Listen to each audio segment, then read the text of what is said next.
You ever reported anything that's been leaked to you? I am, and you guys have criticized leaks before as it's been provided. So you've criticized in the past. Why not criticize this leak?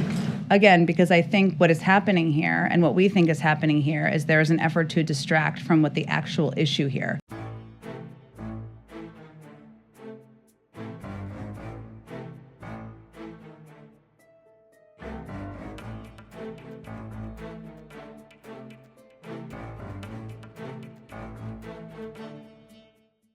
Yesterday you were asked, I know that you guys have been the White House has been heavily focused on the substance, obviously, as it relates, and that's the biggest impact on Americans broadly, but that you were asked about the leak itself, and given the historic nature of the leak, which was so unprecedented, as you acknowledged, you said, I don't think we have a particular view on that other than to say that we certainly note the historic, or unprecedented, nature of it. Why wouldn't the White House condemn this leak? Are there any concerns? Do you have concerns about the sort of further politicization of one of the branches of government? Have you ever reported anything that's been leaked to you? I am, and you guys have criticized leaks before as it's been provided. So you've criticized in the past.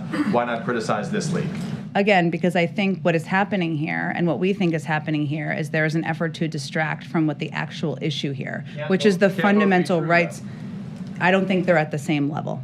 We don't think they're at the same level. So they're not at the same level, but would you agree that it's still worthy of condemnation?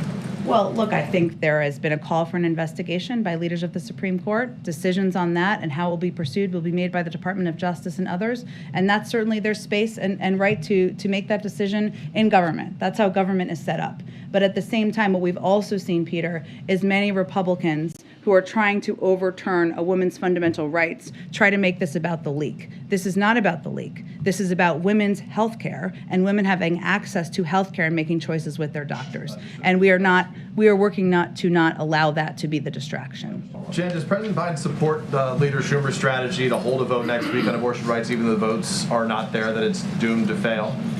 We certainly are working in lockstep and closely with Leader Schumer. Obviously, we have stated, and the president's statement the other day made clear that he did not feel we had the votes at this point in time, but certainly providing a moment for people to voice their view and voice their strong opposition to overturning Roe v. Wade is something we support Leader Schumer doing. I guess the fact that there are only so many moments, obviously, that exist right now and only so much political capital in this moment. So, I mean, doesn't it highlight divisions within the party? A not too dissimilar vote back in February had only 46 votes. Are there any concerns about that? Is this the best use of time for this administration, given all the urgent needs on COVID funding, the Ukraine funding that you're looking for, and beyond? Well, certainly we think that Congress should move forward on all of those objectives, but having a vote and allowing people to voice their view and voice their support for the protection of a woman's fundamental rights is something we also support.